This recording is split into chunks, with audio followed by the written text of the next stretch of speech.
Ya mbola faly merabanao mbola vonona hianatra hatramin'ny farany an'ity Jaona voalohany ity tonga soa eto amin'ny sekolin'ny Baiboly.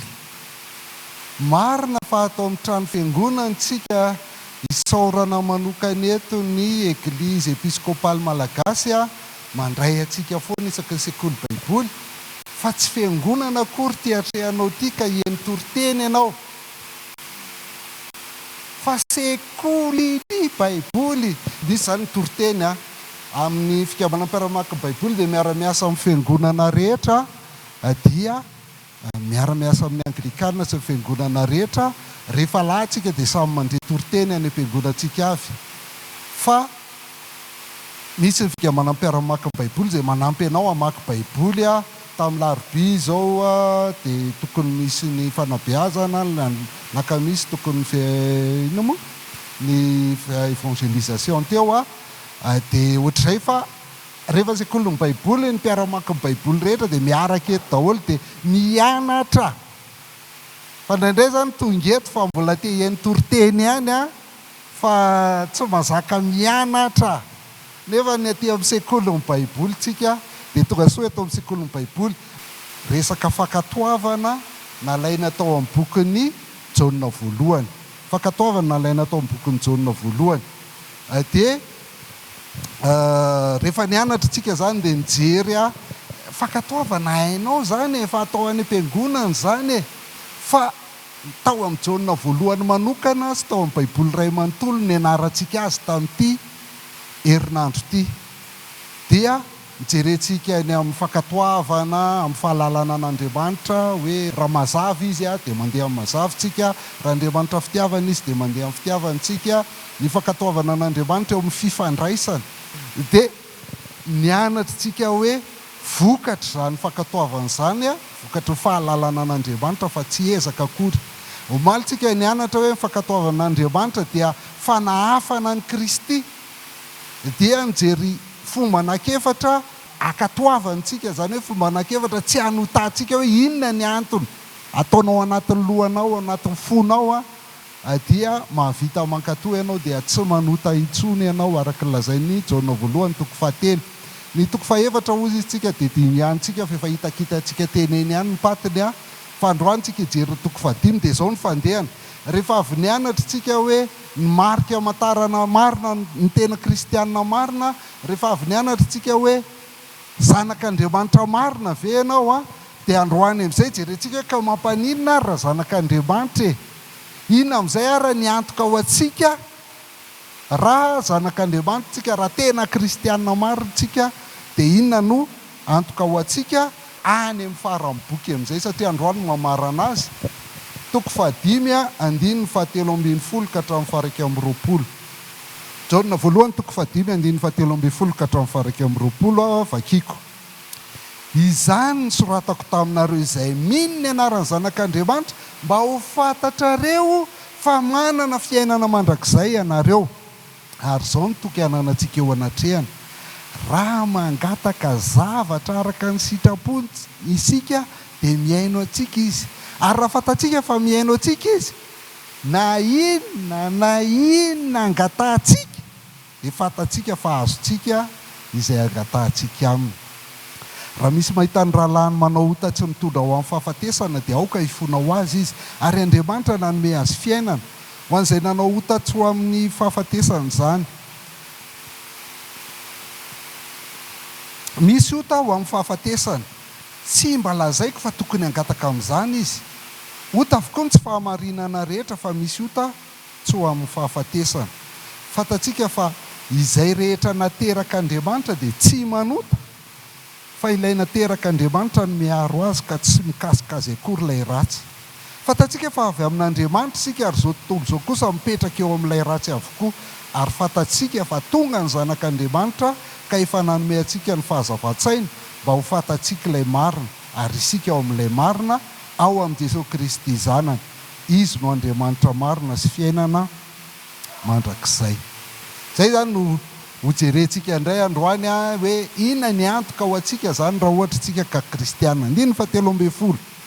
Izany nosoratako taminareo izay mino ny anaran'ny zanak'Andriamanitra mba ho fantatrareo fa manana fiainana mandrakizay ianareo.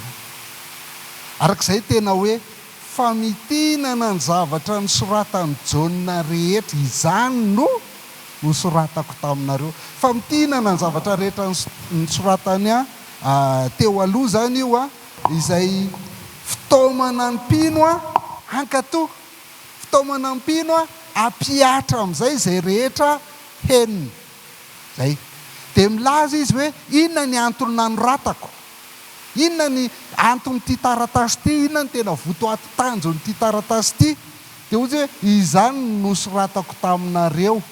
Izany nanoratany izay mino ny anaraka zanak'Andriamanitra. Inona ny antony? Mba ho fantatrareo fa manana fiainana mandrakizay ianareo. Efatra amin'ny latsinainy io naverintsika hoe ny zavatra nytenen'ny Jaona tany amin'ny filazantsara ihany no zavainy ety amin'ny epistily. Dia eto izy zany mametraka Jaona 2:20 tany amin'ny filazantsara. Dia zao nefa nilazainy hoe fa voasoratra zao. Raha nanoratra indray zany Jaona tany amin'ny filazantsara, dia fa voasoratra izy mba hinonareo fa Jesosy Kristy zanak'Andriamanitra, ary mba hanananareo fiainana amin'ny anarany raha mino ianareo. Io voasoratra, voasoratra. Mino Jesosy Kristy zanak'Andriamanitra, zanak'Andriamanitra dia manana fiainana mandrakizay ianareo. Tovy mihitsy zavatra nytenena. Tia koa mamaraparana ny filazantsarany Jaona. Eo zany mampiseho hoe zava-dehibe tompoko ny teny voasoratra. Zava-dehibe ny teny voasoratra. Fa misy olona mantsy tsy mety mino ny teny voasoratra, fa avadiny zavatra hafa foana le izy. Fa matoa nanoratra ary ranomainty ny nanoratany Jaona eto na teto zava-dehibe zany, satria zany no ahafantarantsika hoe kristianitsika. Zany no ahafantarantsika fa manana fiainana mandrakizay isika. Ka tiany Jaona ho azo ny mpiaino azy antoka, hoe tena azo antoka tsara mihitsy zany ny mpiaino azy hoe manana fiainana mandrakizay ve ianao. Tiany azo antoka tsara mihitsy zany, ary tiany fikambanam-piarahamaky baiboly ho azonao antoka koa hoe manana fiainana mandrakizay ve ianao. Io zany be dia be ny olona milaza, iza malala an'izany, Andriamanitra ihany no mahafantatra an'izany. Rehefa any mahita azy hoe manana sa tsy manana. Tsy tompoko, zay nanoratana amin'ny baiboly, ary zay ny ilaina mamaky baiboly. Azonao fantarina zao io hoe manana ianao zao sa tsy manana, fa tsy hoe any aoriana any teo. Fa nampanao baolina tsotra arany dia mba fantatrao ihany hoe alohan'ny lalaovanao baolina dia hainao ny règle du jeu. Fa tsisy izany hoe zay milalao aloha tsy fantatrena iza ny resina, iza maharesina, iza mivolony ty baolina ity, fa milalao fotsiny aloha fa hita eo izy. Tsisy izany. Dia ohatr'izay koa fiainana kristianina. Vao miainga ianao mila fantatrao manana fiainana mandrakizay ve ianao sa tsy manana. Ary zao le izy dia efa fantatra, satria zao dia efa hananana, fa tsy hoe any akoatra akory zany fiainana mandrakizay zany. Ka zay zany ny zavatra tiany Jaona ampitainy eto. Fa akoatr'izay dia misy tanjona ray lehibe ihany koa tiany Jaona ampitainy. Tany amin'ny toko voalohany 2:4 ny antony nanoratany, ary zao zavatra zao no soratanay. Nanoratany Jaona sy nanoratana ny baiboly, akoatrany hoe fantatrao ve fa manana fiainana mandrakizay ianao. Fa faharoa ina koa nanoratany, mba ho tanteraka ny fifaliantsika. Wow! Za aloha dia faly tena faly ahy, efa faly ahy. Fa zao rehefa mamaky baiboly dia hitako hoe mihatanteraka ny fifaliako. Ary ianao na tsy faly ary dia mibotsina. Na tsy faly ary ianao dia afaka manana fifaliana ihany rehefa mamaky baiboly. Fa zay ny antony nanoratana amin'ny baiboly, mba ho tanteraka ny fifaliantsika. Maninona ny hoe ho tanteraka ny fifaliantsika? Satria azonao antoka fa manana fiainana mandrakizay ianao. Azonao antoka fa afaka mifaly ao amin'Andriamanitra ianao. Zay. rehefa azonao antoka zany miteraka fifaliana zany amin'izao fiainana sarotra zao vidim-piainana miakatra ny ankizy manahirana sy ninona dia mbola afaka manana fifaliana ihany ianao rehefa mahazo antoka hoe manana fiainana mandrakizay ianao, rehefa mahazo antoka hoe afaka mifaly ao amin'Andriamanitra ianao na manahirana raha fiainana. Ary io rehefa mahatoky ianao hoe tena zanak'Andriamanitra marina, io ilay nataontsika maly, zanak'Andriamanitra marina ve ianao? Rehefa manana an'izay toky izay ianao dia miteraka fifaliana izay mba ho fantatrareo fa manana fiainana mandrakizay ianareo. Inona fotsiny ny ilaina ataonao? Mino ny anaran'ny zanak'Andriamanitra izay. Manaiky an'ilay mpamonjy, mino hoe manana mpamonjy afa tsy miady rery. Zay fotsiny ny andrasana aminao, manana mpamonjy afa tsy miady rery dia manana fiainana mandrakizay ianao vokatr'izay. 2:11 izao ny toky ananantsika. Izao ny toky ananantsika eo anatrehana.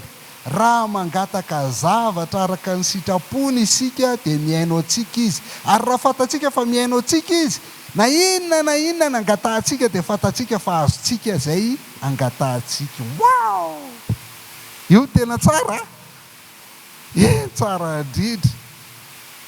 Ho azontsika na inona. Ary toky zany toky ananana. Zay zany ilay antoka ho an'ny kristiana. Ny antoka ho an'ny kristiana voalohany, efa zao ianao dia efa manana fiainana mandrakizay. Antoka ho an'ny kristiana faharoa, manana fifaliana tanteraka ianao. Fa ny kristiana fahatelo dia afaka mangataka zavatra ianao ary na inona angatahanao dia ho azo zany.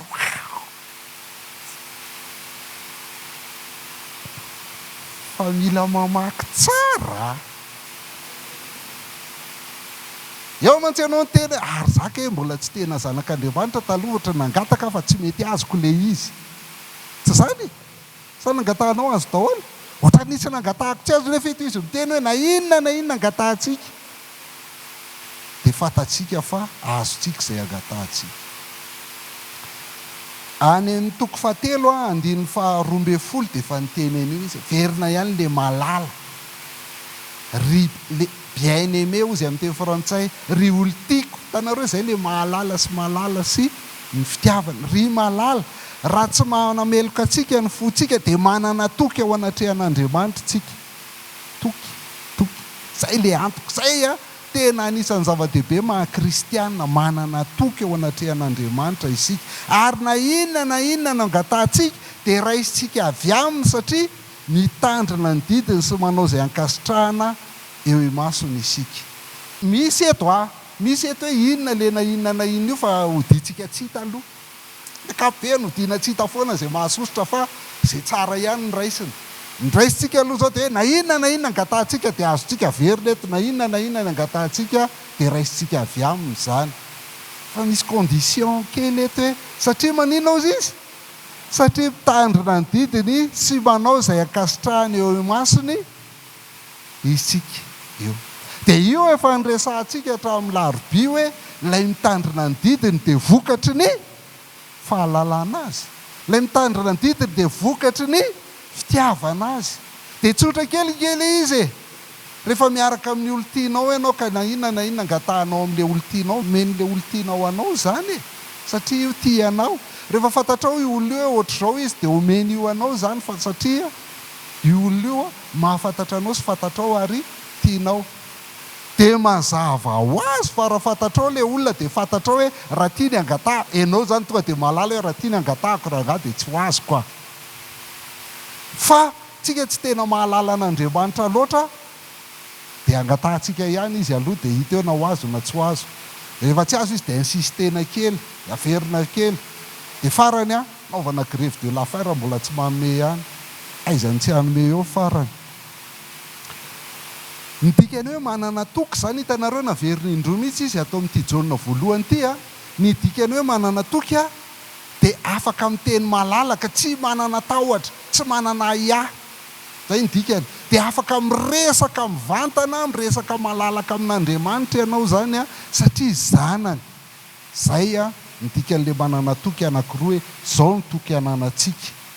Ohatra raha vatsika amin'ny hafa izy zany any amin'ny Paoly indray Efesiana 4:2 azafady dia ozy hoe ao aminy no ananantsika fahasahiana antona azy amin'ny fahatokiana noho ny finoana azy.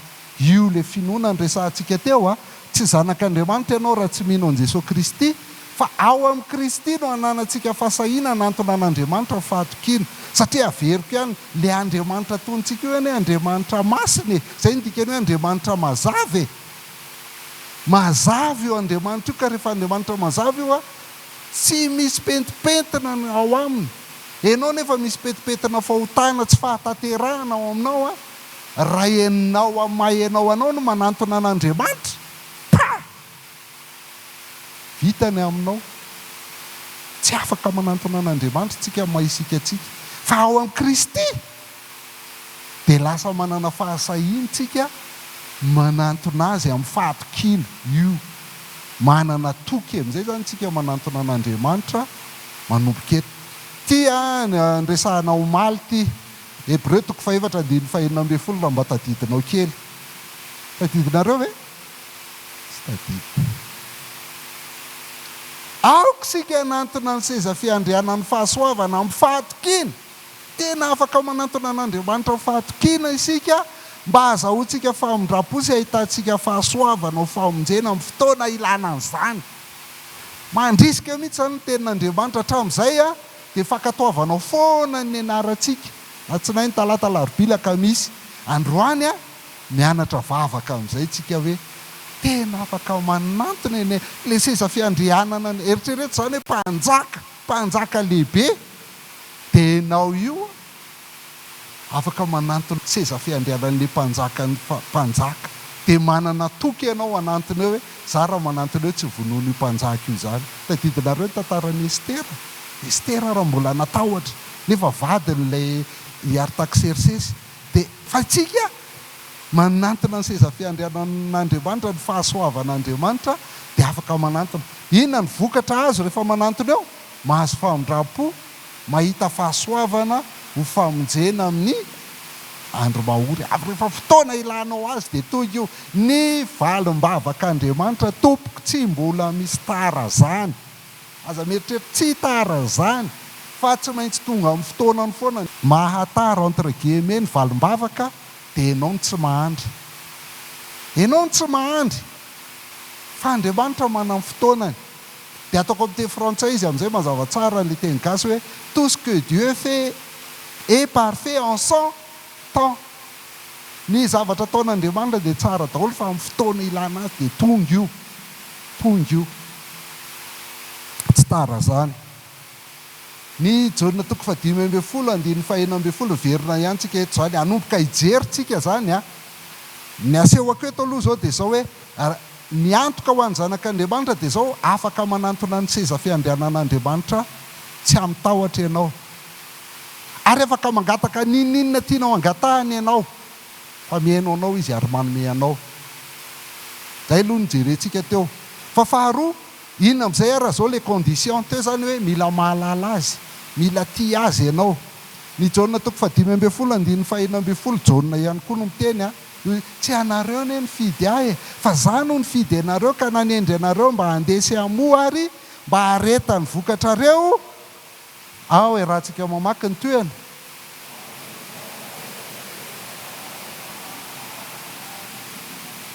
Eo zany le izy mipetraka. Le zavatra angatahana zany tsy zavatra angatahana fotsiny hoe ry anina manana an'izao dia za koa mba meo.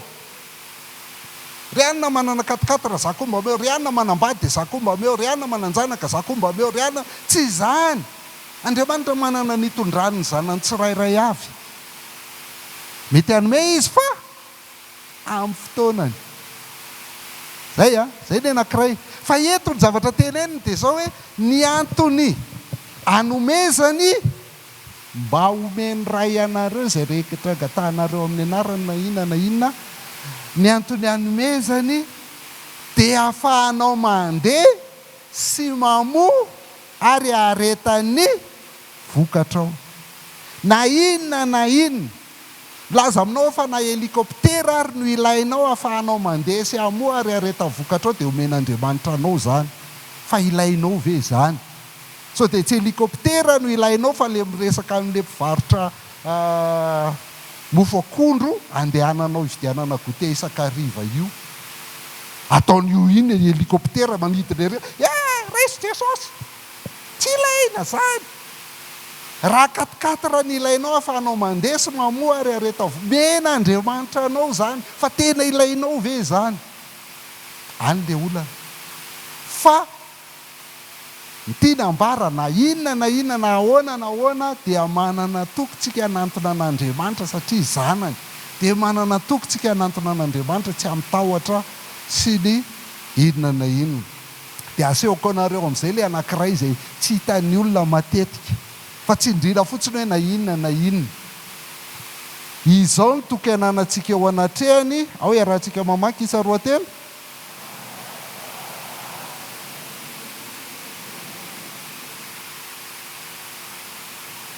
ao tsika io matetika lay adintsika fa ohatrany hoe raha vao mahazo alalana zany hoe mahazo toky afaka manantona an'Andriamanitra ary zay angatahako dia omeny daholo dia angatahako daholo ny sitrapoky rehetra tsy tompoko araka ny sitrapony ihany ary zay ny vavaka nampianarin'i Jesosy Kristy atsika mba azonao an-tsaina ve fa ny vavaka ampianarin'i Jesosy Kristy atsika eny ka misy an'izany misy an'izany Matthieu 6:7-10 koa amin'izany dia mivavah toy izao ianareo rainay izay any an-danitra ao masina eny ny anaranao ho tonga any amin'ny fanjakanao hoe raha antsika mamaky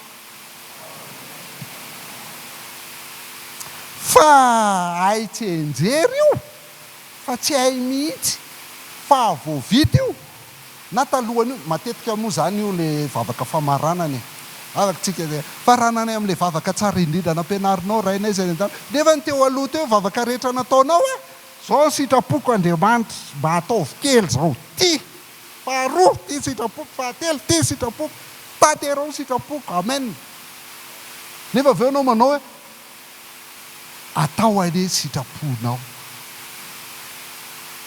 nytoyan'io ety an-tany tahaka ny dika zany hoe tahaka ny anaovana ny sitraponao any an-danitra no aoka anaovana ny sitraponao ety ambonin'ny tany ambola tsy mino dia le Jesosy Kristy mihitsy no modely tonga ohatra nanao an'izany tamin'ny fotoana mafy indrindra teo amin'ny fiainana Matthieu 5:7-13 ary noho nandroso kelikely izy dia nakohaka ka nivavaka hoe raiko raha azo atao dia aoka esorina amiko ty kapoky ty asa raha azonareo fandeha zao satria olona ho faty ary fatany tsara fa ho faty izy ary tsy ho fatin'ny Covid izy na ho fatin'ny fahanterana fa ho faty vonoana eo amin'ny hazo fijaliana ho kapohana ho fantsihana ho asiana satroka tsiro marary zany tompoko ka mazanaka Andriamanitra azy dia afaka manantona an'Andriamanitra mifatokiny izy fa maha olombelona azy dia mafy io ary tiany elana raha azo atao aoka esorina amiko ty kapoky ty dia ina ny toerana nefa aoka tsy ny sitrapoko no atao fa ny anao tsy vitan'izay ne nakeo am-pianana izy avy eo dia nahita azy ireo matory dia hoy izy tamin'ny Petera ay tsy mahazaka miary tory amiko na dia ora ray monja ihany azy ianareo miareta tory sy mifavahy ianareo mba tsy hidiranareo amin'ny fakam-panahy mety ihany ny fanahy fa ny nofo tsy manan-kery dia niataka fanondroana izy ka mivavaka hoe raiko raha tsy azo esoriny ty fa tsy maintsy hosotroko dia aoka ny sitraponao no atao zany ny atao hoe vavaka zany ny atao hoe vavaka misy anankiray tiako sarihana ny sainareo kely eto le hoe raha azo atao amin'ny marika izy tena miteny mihitsy hoe zavatra rehetra hainao tout est possible à toi mon père zay ny lazainy dikany tsy hoe tsy azon'Andriamanitra atao no nanavitra anazy teo amin'ny hazo fijaliana fa tsy azon'Andriamanitra atao no nanavitra anazy teo amin'ny hazo fijaliana fakazy ve tsy raha mampiasa hery zany Andriamanitra dia azon'Andriamanitra atao no hoe tsy maty amin'ny hazo fijaliana ianao Jesosy fa tsy zay herin'Andriamanitra zay no natonga an'le izy hoe tsy azo atao fa zao noho ny fitiavany asa ianao tsy isy famonjena hafa ahavoavonjy atsika afa-tsy ny fahafatesany Jesosy Kristy teo amin'ny azo fijaliana. Raha navita nankatoa tamin'ny herin'ny tena tsika zany a, dia tsy mila maty teo izy fa tena tsisy azo atao, tsy azo esorina mihitsy io, satria tsy mahavita mankatoa, tsy mahavita mankatoa ianao, fa Jesosy Kristy irery ihany navita nankatoa, dia izy ihany no mahavita mizaka ny vokatry ny tsy fankatoavako sy ny tsy fankatoavanao, mba hahatonga mahavita mankatoa sy hahatonga anao mahavita mankatoa. Fankazo ve tsy? Zay le izy. Fa ny tena vavaka Jesosy Kristy tsara indrindra dia izao hoe izy mahavita hoe aoka ny sitraponao no atao. Raha araka ny sitrapony zany ny angatahantsika dia miainao tsika, ary raha fantatsika fa miainao tsika izy, dia eo amin'izay hoe na inona angatahantsika dia ho azontsika avy amin'izany. Vadika indray izy, afaka mangataka ianao fa misy zavatra anankiray ihany tena tsy azonao angatahana. Zay no latsaka raha ny te hangataka helikoptera ianao na te hangataka 4x4 ianao mangataha, fa raha ny sitrapon'Andriamanitra hoe tsy mila mandeha helikoptera ianao fa io olona akaikinao io toriana ny filazantsara, dia tsy omeny ianao, fa zavatra anankiray ihany tsy azo angatahana. Raha misy mahita ny rahalahy manao otatsy mitondra ho amin'ny fahafatesana, dia aoka hifona ho azy izy, ary Andriamanitra nanome azy fiainana ho an'izay nanao otatsy ho amin'ny fahafatesana izany. Misy ota ho amin'ny fahafatesana, tsy mba lazaiko hoe io, tsy mba lazaiko hoe tokony hangataka amin'izany izy. Ota avokoa ny tsy fahamarinana rehetra, ary misy ota tsy ho amin'ny fahafatesana. Ny baiboly protestanta fantsiana fahenina foana moa ny ovakiko, satria misy mise-à-jour amin'ny fiteniko amin'izao fotoana izao, dia izay ny ilazany an'io, mety ohatran'io ny ianareo, ary anisan'ny sarotra io. Le izy aloha zany ny azo antoka dia izao hoe azo ny mpamaky ny Jaona tsara io teny io. Ny mpamaky azy mahazo an'io tsara, fa isika teoriana mpamaky ny Jaona tany amin'ny taonjato voalohany a, tsika ty amin'ny taonjato faraky amin'ny 20 a, dia sarotra be ho antsika hoe inona reo, dia mivoaka daholo ny interprétation rehetra, dia tonga any amin'ny hoe marina mahafotana mafaty. Lasa ohatr'izay zany le fotana mafaty, misy zany fotana mafaty dia misy tsy fotana mafaty. Lasa ohatr'izany ny andikan'ny olona an'ilay satria tsy azo sarotra le izy. Fa rehefa mijery contexte tsika, zay le antsoina hoe falaka. Rehefa ny falaka no jerena, dia tsy fahafatesana ara-batana io hoe maty ohatry ny ahoana ianao na maty ahoana, fa fahafatesana ara-panahy mihitsy io. Dia itenenany hoe aza angatahana tsony, fa tsy avotra tsony reto olona reto. Kay, izy zany dia mijery contexte tsika. Ny fahotana mitondra amin'ny fahafatesana dia tsy misy afa-tsy ny fandavana any Jesosy Kristy. Ny fandavana any Jesosy Kristy. Nresantsika kely omaly i serenta sy ny docetisme sy ny gnosticisme. Anarana makamo be daholo zany. Zany ne vakianareo aloha dia lasa tsy azonareo le hoe inona ny zanak'Andriamanitra ny tsy manota, inona reo zavatra efatra tsy anontany ny zanak'Andriamanitra. I serenta no toerin'ny Jaona amin'ity boky ity. Serenta dia olona mpampianatra sandoka, mpanao fampianaran-diso. Ny fampianaran-dison'ny serenta dia le fampianarana antsoina hoe gnosticisme, miainga avy amin'ny hoe ginosko, zany hoe mahalala. I serenta zany dia mieritreritra hoe rehefa manana fahalalana, manana longeza be tsika, dia izay mahavonjy atsika, nefa izy tsy mankatoa akory. Ary izy tsy mino an Jesosy Kristy, satria ny gnosticisme dia ohatr'izao hoe ny vatana ratsy foana, izay hita maso zany ratsy foana, fa ny tsy hita maso ny fanahy tsara foana. Dikan'izay dia Jesosy Kristy tsy tonga nofo ho azy. Zay le hoe fandavana an Jesosy Kristy. Dia dikany hoe docetisme dia hoe reo olona reo zany dia izao ny finoan'ireo olona reo hoe lay maty eo amin'ny azo fijaliana dia tsy Jesosy Kristy fa matotoany, endrika fotsiny. Zay le docetisme zany avy amin'ny hoe apparition. Dia ianao zany mahita ohatrany hoe misy olona maty eo amin'ny azo fijaliana fa tsisy maty eo amin'ny azo fijaliana zany, fa apparition any fotsiny io. Tsara ny sa farafaratsiny a, dia Jodasy no maty teo. Zay ny filon'ny dosetisma. Ilaina ihany mahita an'izany anaran'izany a. Rehefa manana anarana mantsika hoe isma dia mora kely raha vao mandeha manao fampianarana ny olona anankiray dia tonga dia hitanao sy azonao hoe le fampianarana zao io. Zay ny anarana ty amin'ny sekolin'ny baiboly. Fa rehefa tsy mianatra ianao amin'ny sekolin'ny baiboly dia misy mamoaka an'izany eo amin'ny Facebook hoe ity ary hafa zao manao an'izao fa hotoranareo vato aza zao fa ino ty fandresen-dahatra maromaro ty ohatr'izany dia manao koa ny commentaire etsy hoe misaotra dada fa tsara be mihitsy le izy ary natondra soa amin'ny fiainako le izy a dia lasa mino koa ianao avy eo hoe zay zany le fahamarinana. Fa zany ny anarana mba ahitantsika mihitsy hoe inona ny marina dia inona ny tsy marina. Dia riserenty sy ry dosetisma zany ny mandà hoe tsy tonga nofo Jesosy Kristy toko faefatra misy an'izay. Ozy izy hoe andiny voalohany eo mihitsy izy miteny an'izany hoe aza mino ny fanahy rehetra fa izao toetra ny fanahy. Fa ny fanahy izay mino hoe tonga nofo Jesosy Kristy izay ihany no avy amin'Andriamanitra. Fa na miteny Kristy foana ary izy ka tsy Kristy eo amin'ny baiboly dia Kristy sandoka sy Kristy fironona zany.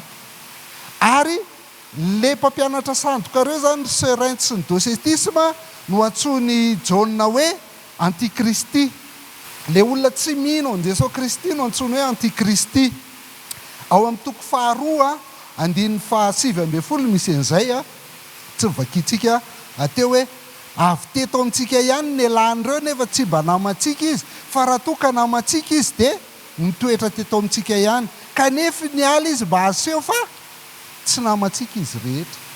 Ny andiny faha 7 eo alohany io tsy voasoratra eo azafady dia ozy izy hoe efa maro ny antikristy zao no ora farany ozy izy anaka izao no ora farany satria efa maro ny kristy mandehandeha ny amin'izao tontolo izao. Reny antikristy reny avy teto amintsika ihany ny alan'ireny antikristy reny saingy ny ala izy satria tsy namantsika mba aseho fa tsy namantsika reny. Mpampianatra sandoka dia mody miaraka aminao. Mpampianatra sandoka ny tena tia miantso anao hoe rahalahy. Ahoana rahalahy sy ohatr'izao dia mba azahoany ianao io. Fa izy tsy mino ninonao. Tsy mino ninonao. Dia ireo lay antsony ty Matthieu 12 andiny faraka amby 30 sy faharoa amby 30 ty hoe noho izany lazaiko aminareo hoe azo famelan-keloka ny olona amin'ny ota sy fitenenan-dratsy samihafa rehetra fa tsy azo famelan-keloka ny olona amin'ny fitenenan-dratsy ny fanahy masina. Ary na iza no milaza teny anohatra ny zanak'olona dia azo famelan-keloka ihany. Fa na iza no miteny anohatra ny fanahy masina dia tsy mba azo famelan-keloka na amin'izao fiainan'izao na amin'ny ho avy. Dia io zany tsy hoe sao dia efa mba niteny ratsy fanahy masina ary ka tsy azo famelan-keloka tsony. Sao dia efa niteny ianao hoe ratsy ianao fanahy masina. Eny atao teny ratsy teny ianao hoe ratsy. Sao dia efa nanao izany tsy azo famelan, tsy resaka zany io. Mila jerena ny tontolo manodidina an'io Jesosy Kristy nandroaka demonia dia lazainy reto fariseo reto hoe Belzeboba no namoahany demonia. Zay le miteny ratsy fanahy masina zany hoe ianao zany efa nambara taminao Jesosy Kristy sy momba azy dia tsy rarahanao zany. Tsy inonao zany. Dia rehefa tsy mino an Jesosy Kristy ianao mandà an Jesosy Kristy ianao tsy mahazo famelan-keloka mihitsy. Tsy mahazo mihitsy. Zay le ota mitondra ho amin'ny fahafatesany. Jaona 4 andiny fahavalo sy fahasivy efa niresantsika teto ihany izy fa androany izy asehontsika mihitsy hoe milaza marina aminareo mahatsara anareo ny fialako fa raha tsy miala dia tsy ho avy aty aminareo mpaminanatra fa rehefa mandeha dia irahako avy aty aminareo izy ary rehefa tonga izy dia ampiaiko izao tontolo izao ny fahotana sy ny fahamarinana ary fitsarana ny fahotana satria tsy mino ahy izy. Ny asan'ny fanahy masina zany dia mampiaiky anao ny fahotana. Ny asan'ny fanahy masina dia manondro anao an Jesosy Kristy hoe mino an Jesosy Kristy. Fa ireto olona tsy mety mino. Le olona manao ota mitondra ho amin'ny fahafatesana. Ireto olona reto le nantsona hoe antikristy zany hoe efa niaraka tamintsika ihany izy fa niala rehefa avy eo. Izay koa ny tianyty Hebreo 9:ty resany hoe fa izay no avozina indray mandeha sady efa nanandrana ny fanomezana avy any an-danitra sy nandray fanahy masina ary nanandrana ny teny tsara an'Andriamanitra sy ny herin'ny fiainana ho azy nefa niembotra dia tsy azo avozina indray ho amin'ny fibebahana satria nanombo ny zanak'Andriamanitra indray amin'ny azo fijaliana ka manao azy ho fahamenarana. Io dikan'io zany dia zao efa noazavaina indray mandeha ianao efa tonga tao am-piangonana ianao efa niaraka tamin'ny mpino ianao efa nitoriana ny filazantsara ianao efa nanandrana ny fanomezana avy any an-danitra ianao ny olonanao fotsiny nanandrana ianao fa tsy mihinana. Sanareo voky rehefa manandratsira manandratsira ianao fa tsy mihinana. Mpangalam-pihinana ianao raha ohatra ka voky ianao mpanandramana sira. Dia ireto nanandrana ny fanomezana avy any an-danitra nandray ny fanomezana ny fanahy masina ozy izy zany hoe teo zany ny fanahy masina rehefa nahare momba an'i Jesosy Kristy izy dia napeky azy ny fahotana sy ny finoana an'i Jesosy Kristy. Efa nanao an'izany nanandrana ny teny tsara an'Andriamanitra sy ny herin'ny fiainana ho avy izy efa nandramany daholo zany niaraka tamin'ny mpino teo fa avy eo izy niala. Teto amintsika ihany reny niala. Dia tsy mino izy hoe Jesosy Kristy ilay maty teo amin'ny hazo fijaliana. Zay dikan'io. Dia ny anam-porofonan'io moa zany tenenany mpanoratra ny Hebreo azy hoe ny tany izay mifoka ranonorana milatsaka amin'ny matetika. Ny sary ataony eto zany dia sarina ranonorana milatsaka hoe ny olona mandre tenin'Andriamanitra milatsaka amin'ny matetika ka maniry anana ho an'ny olona iasana azy dia mahazo fitahiana avy amin'Andriamanitra. Rehefa mandre tenin'Andriamanitra ianao ka mitondra soa an'ilay olona lasa afaka mankatoa ianao mahalala an'Andriamanitra ianao dia mitondra fitahiana. Fa izay maniry tsilo songisongy kosa dia lavina sady akaiky ny ozana ary nefa rano dia hodorana. Mba mahare tenin'Andriamanitra ohatry ny mpino rehetra ihany ianao fa tsilo songisongy ny maniry eo amin'ny fiainanao fa tsy fankatoava tsy fahalalana an'Andriamanitra dia akaiky ny ozana ary nefa rano dia hodorana. Dia mbola mitoy ihany moa amin'ny teny izany zay ozy izy dia manantena zavatra tsara aminareo dia momba ny famonjena. Hitanareo ilay malala dia fitiavany andreo. Zay zany zay ihany vavaka tsy angatahana zany hoe ny olona izay efa niaraka taminao teo nahalala dia nefa mandany Jesosy Kristy tsy mety mino an'i Jesosy Kristy. Aza lany andro miady hevitra amin'ireny, aza lany andro akory mangataka amin'ireny. Fa ny olona rehetra zany na inona fahotana mbola atao dia azonao entina mbavaka foana na ho anao na ho an'ny hafa hoe mifona ho anazy miaiky ny fahotana eo anatrehany mba hatonga ny fanahy masina hiasa ao anatin'iny olona iny. Dia mahatonga n'iny olona iny miaiky ny fahotany dia rehefa maiky ny fahotantsika isika dia matoky sy marina izy dia mamela ny fahotantsika ary manadio antsika ho afaka amin'ny tsy fahamarinana rehetra. Farany fantatsika fa izay rehetra nateraka Andriamanitra dia tsy nanota fa ilay nateraka Andriamanitra ny miaro azy ka tsy mikasika azy akory ilay ratsy. Fantatsika fa avy amin'Andriamanitra isika ary izao tontolo izao kosa dia mipetraka eo amin'ny ratsy avokoa. Ary fantatsika fa tonga ny zanak'Andriamanitra ka manome antsika fahazavantsaina mba ho fantatsika ilay marina ary isika dia ao amin'ilay marina ao amin'ny Jesosy Kristy zanany. Izy no Andriamanitra marina sy fiainana mandrakizay. Ina ny prinsipa tokana ny anarantsika hoe rehefa mianatra mamaky Baiboly dia inona ny atao? Mijery ny teny miverimberina. Inona ny teny miverimberina eto? Fantatsika jereo fa isaky ny verset fantatsika fa ary fantatsika fa. Zany hoe fantatsika fa izay rehetra nateraka Andriamanitra ny tsy manota mamerina zavatra telo efa fantatsika izy zany. Conclusion mihitsy ty fa conclusion amin'ny boky ty. Dia mamerina misy zavatra anankitelo efa fantatsika satria veriny telo ilay fantatsika teo. Inona avy ny fantatsika? Io fantatsika fa izay rehetra nateraka Andriamanitra dia tsy manota. Io tsy manota. Tsy manota zany izay nateraka Andriamanitra. Zay ny fantatsika voalohany. Ny anarana omaly zay hoe inona ny antony efatra tsy anontany ny zanak'Andriamanitra. Ny antony ny anankiray tokana voalohany dia zao hoe miamitovy endrika amin'ny Kristy tsika satria mamaky Baiboly isan'andro tsika. Rehefa mamaky Baiboly tsika dia Jesosy Kristy ny jerentsika ao fa tsy ny tokony atao na tsy tokony atao dia lasa miamitovy endrika amintsika dia tsy manota toy tahaka azy sika. Zay ny anarantsika amaly. Tsy manota izay nateraka Andriamanitra. Ny faharoa eo amin'ny 9:7 dia ozy hoe fantatsika fa an'Andriamanitra isika. Nous appartenons à Dieu. Ary ny fantatsika fahatelo dia teo amin'ny 9:20 hoe ary fatatsika fa tonga ny zanak'Andriamanitra. Reo zany no jerentsika farany. Tsy manota zay naterak'Andriamanitra, an'Andriamanitra sika tonga ny zanak'Andriamanitra. Dia voalohany io zay, fatatsika fa izay rehetra naterak'Andriamanitra dia tsy manota. Misy toy an'le izy, tsy zay fotsiny. Maninona ny tsy manotsika? Fa ilay naterak'Andriamanitra no.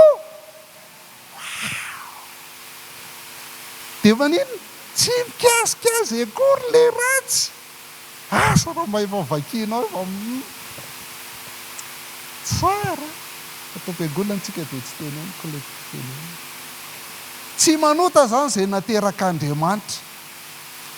Zay efa vavaka nataon'i Jesosy Kristy ao amin'ny Jaona 7:12 raha mbola teo aminy dia nitahiry azy tamin'ny anaranao zay nomenao ary notandremako izy mba ka tsy hisy very afa-tsy ilay zanaka fahaverezana ihany mba hatateraka ny soratra masina. Jesosy Kristy zany dia nitahiry izay nomen'Andriamanitra azy, nitahiry ny mpianatra mba tsy hisy ho very.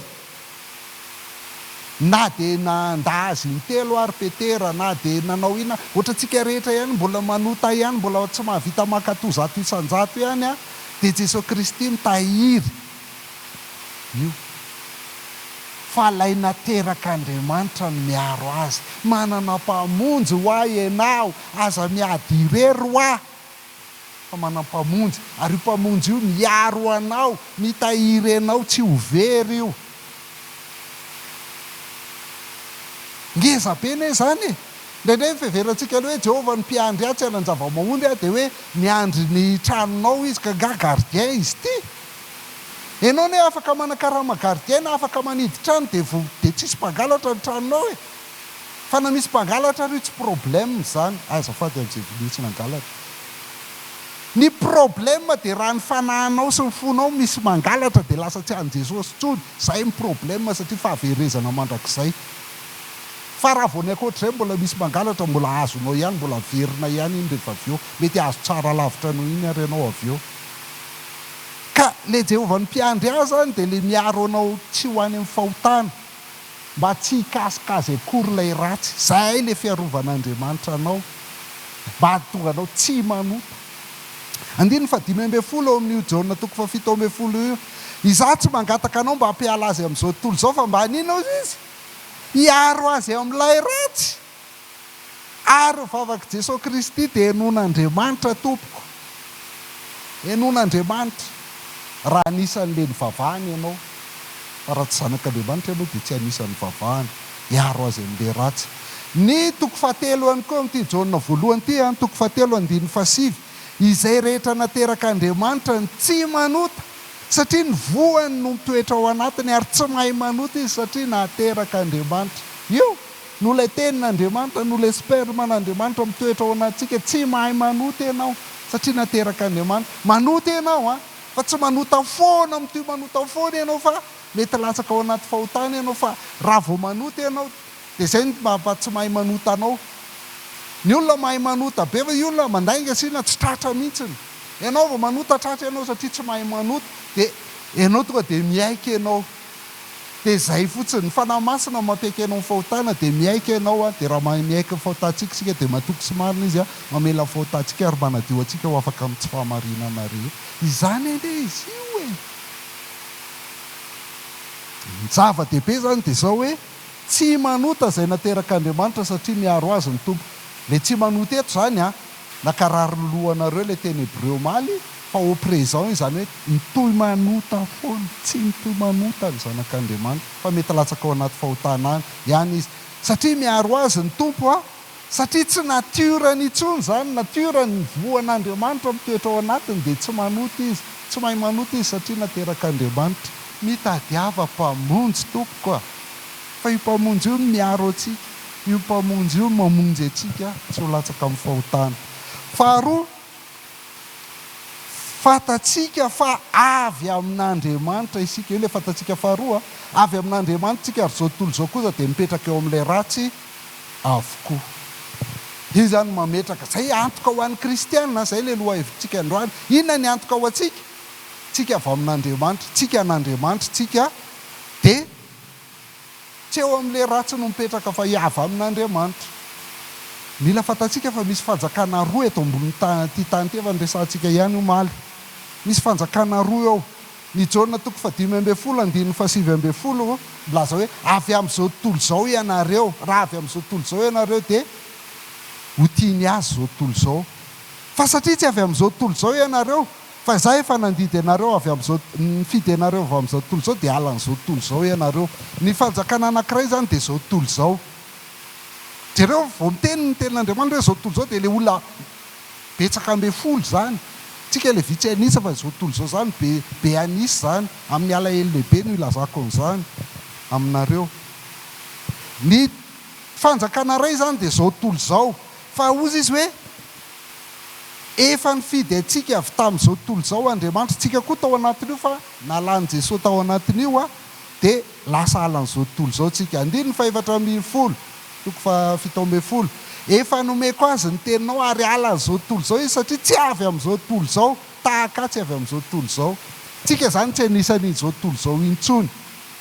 Petera 2:2 ry malala mananatra anareo satria vahiny sy mpivahiny ianareo, fa dio ny filan'ny nofo fa miady amin'ny fanahy reny. Raha mbola tsika zany eto amin'izao tontolo izao fa tsy avy amin'izao tontolo izao. Vahiny sy mpivahiny ihany tsika eto raha ela indrindra ianao eto dia 20 taona. Raha zao nonao ny ampila 20 taona efa tena tratrantitra tsara mihitsy ianao amin'izany. Vahiny sy mpivahiny. Donc aza tiany izao tontolo izao fa ny eo amin'izao tontolo izao dia filan'ny nofo, filan'ny maso ary rehaka momba izao fiainana izao. Dia Petera mamerina antsika an'izany hoe fa adio ny filan'ny nofo fa n'izao tontolo izao zany. Fa tsika vaiza.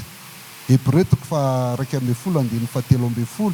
Ireo rehetra ireo dia maty tamin'ny finoana kanefa tsy mbola nahazo ny teny fikasana fa natazana azy ny fitrena izy ka ny araba azy dia nanaiky fa vahiny sy mpivahiny ety ambonin'ny tany ihany izy.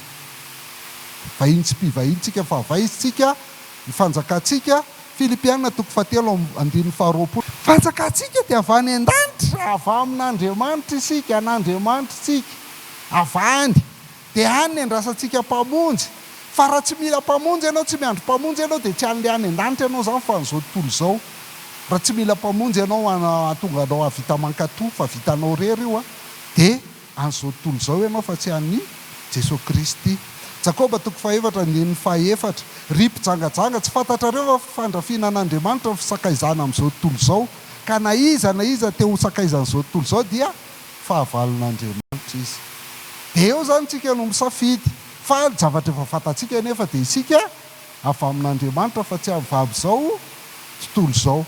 Dia aza mankafy izao tontolo izao zany no dikany. Tia ilay Jaona 1:2 tsy nijerentsika ty fa mivakintsika foana dia verenako vakiana ihany hoe aza tia izao tontolo izao na izay zavatra eo amin'izao tontolo izao. Raha misy olona tia izao tontolo izao dia tsy ao anatin'ny fitiavana andray, fa ny zavatra rehetra eo amin'izao tontolo izao dia ny filan'ny nofo, io ilay hitantsika natao amin'ny Petera teo koa, sy ny filan'ny maso ary ny rehaka momba izao fiainana izao dia tsy avy amin'ray fa avy amin'izao tontolo izao ihany, ary mandalo izao tontolo izao sy ny filany fa izay manao ny sitrapon'Andriamanitra ny maharitra mandrakizay. Fahatelo, fantatsika fahatelo, inona fantatsika fahatelo? Ary fantatsika fa tonga ny zanak'Andriamanitra ka efa nanome antsika fahazava-tsaina mba ho fantatsika ilay marina, ary sika dia ao amin'ilay marina ao amin'ny Jesosy Kristy zanany. Izy no Andriamanitra marina sy fiainana mandrakizay. Tonga ny zanak'Andriamanitra, efa manam-pamonjy ianao, efa hita io ilay izy. Inona indray ny teny miverimberina eto? Zava-dehibe reny Luka 2:20 azafady 2:20. Ny zavatra rehetra dia natolotry ny ray aiko aho. Tsy misy mahalala ny zanaka fa tsy ny ray. Ty mbola tsy vakianao ty. Androany ianao vao hamaky an'ity. Efa namaky an'ity ianao taloha fa tsy mbola namaky an'ity ianao raha tsy androany.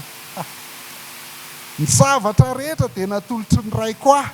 Tsy misy mahalala ny zanaka fa tsy ny ray, ary tsy misy mahalala ny ray afa-tsy ny zanaka. Iarahantsika mamaky ny toyany.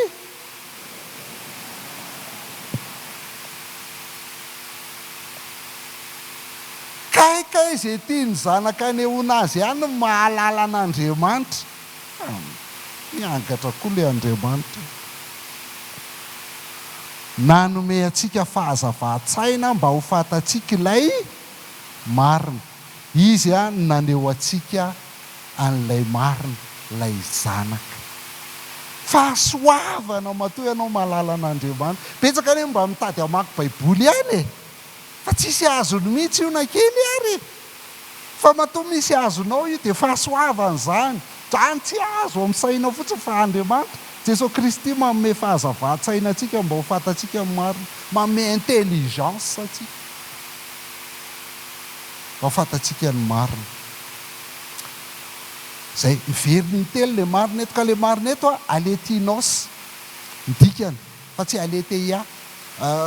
Ina ndika zany io mahasamihafa an'izany. Mahasamihafa an'izany zany dia hoe ity marina ity dia fanohitra amin'ny lainga eto amin'izao tontolo izao.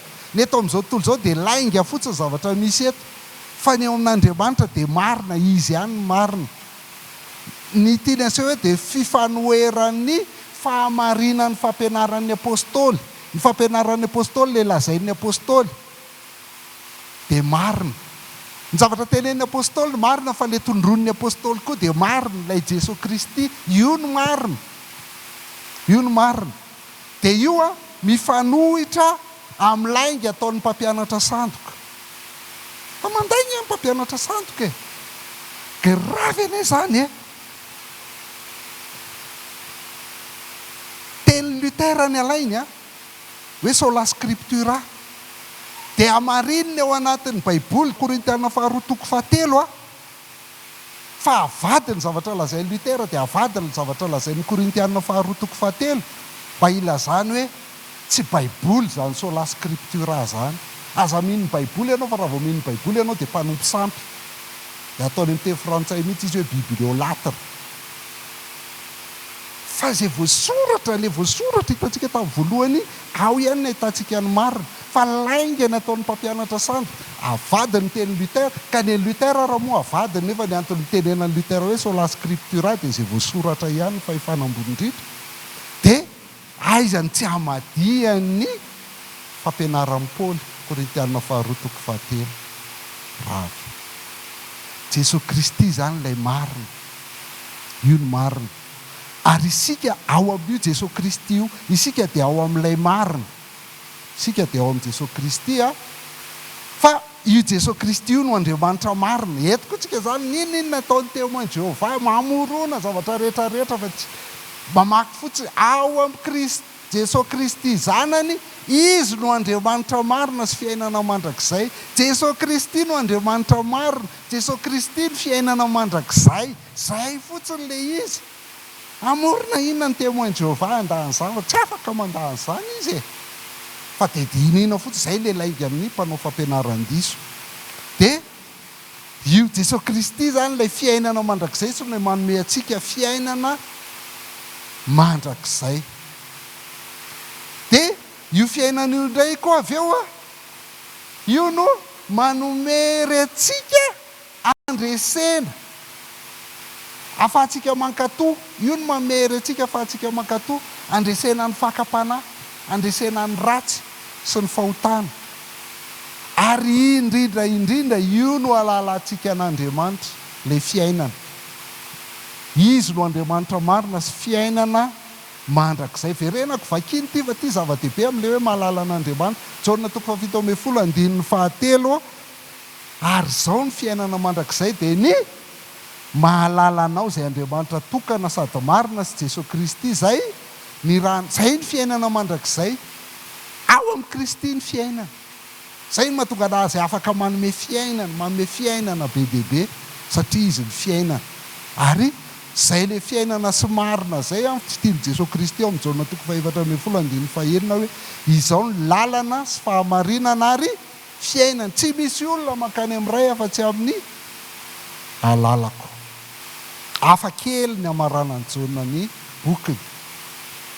Tsy mba le manao hoe man'Andriamanitra reriny ny voninahitra ankehitriny sy mandrakizay ary amen, fa ozy izy hoe anaka arovy ny tenanareo amin'ny sampy. Vita. Ny teny akory manao velomana anareo, manao fanoroana masina, anaka arovy ny tenanareo amin'ny sampy. Hafa noho ny epistily rehetra ty ny Jaona ity. Fatatsika fa ny atao hoe sampy dia mifanohatra amin'ilay Andriamanitra marina. Io ilay marina miverina teo amin'ny andininy teo ambony, miverina intelo teo. Zay zany, zay rehetra mifanohatra amin'io Andriamanitra marina io dia sampy avokoa. Ny sampy zany dia ilay Andriamanitra fironiny olona. Tsy mamaky baiboly izy fa mamorona Andriamanitra ho an'ny tenany zay veveriny ho Andriamanitra. Zany ny atao hoe sampy. Ny kristiana gnostika dia sampy. Na misy olona te Kristy foana ny zavatra teneniny fa rehefa tsy avao amin'ny baiboly io dia sampy zany io Kristy io. Zany mahatonga anazy zay koa ne efa hita kristika e. Manina moa mihaija manao an'izany hita kristika zany fa tsika olombelona manahaka ny mitovy endrika amin'ny Kristy. Dia io zany le tiany Jaona ho tenenina zany le kristiana gnostika le hoe tsy tonga nofo Kristy, tsy tonga nofo izy fa satria ratsy ny nofo. Fa ny sampy ihany koa zay rehetra maka toerana amin'ny fiainanao na ianao aza. Zay rehetra maka toerana amin'ny fiainanao dia sampy avokoa na ianao aza. Zay rehetra ahafahanao mankatoa dia sampy avokoa na ianao aza, akoatra n'Andriamanitra marina. Fatatsika vola mety ho sampy, fahaizana mety ho sampy, ny vady mety ho sampy, ny fivavahana mety ho sampy. Manentsika mieritreritra fa fivavahako ny nahafahako mavita an'izao sy izao dia mbola mety ho sampy zany. Fa Jesosy Kristy irery ihany no Andriamanitra marina sy fiainana mandrakizay. Jesosy Kristy irery ihany. Ary ny fahalalana n'Andriamanitra ihany no tena fiainana sy fifaliana. Miverina amin'ilay fifaliana tany alohantsika hoe nosoratako izao mba hanananareo fifaliana. Zay ny ambaran'ny Jaona apôstôly ao amin'ny baiboly. Misaotra anareo naharitra hatramin'ny farany. Ao tsika hivavaka ary. Misaotra Tompo amin'ny ny anaranay ny Jaona voalohany nandritra ny herinandro ity. Misaotra fa nampianatra anay hankatoy ianao dia mitetika zany tsy miezaka mankatoy intsony zay fa miezaka mahalala anao mijery an'i Jesosy Kristy, mibanjina an'i Jesosy Kristy rehefa mamaky baiboly isan'andro dia ianao no manova anay hitovy endrika amin'i Jesosy Kristy. Fa ny olona tokana teto ambony tany afaka nanatanteraka ny teninao, nanatanteraka ny lalàna rehetra dia tsisy afa-tsy Jesosy Kristy irery ihany. Misaotra anao zay fa nampahafatarinao anay izany mpamonjy zany ary manana an'izany mpamonjy zany zay ankehitriny dia misaotra satria izay mpamonjy izay no afaka hanampy anay tonga anay hankatohanao amin'ny fiainanay isan'andro. Dia misaotra ihany koa Tompo satria zanakao izay ankehitriny ary rehefa zanakao izay dia manana toky hanantona anao hangataka ny tsy tianay rehetra angatahana ka mifanaraka amin'ny sitraponao. Fa amin'ny fiainanay rehetra dia aoka ny sitraponao rery ihany ene no ho tanterahanay. Dia ny voninahitra ho anao rery ihany io ny arivanay, io ny faran'ny herinandronay raha sitrakao dia Jaona indray izay amin'ny sekolin'ny baiboly manaraka izay ianao no efa manana fotoana mety ho anao. Misaotra indrindra Tompo. Amen. Iny Tompo daholo nareo.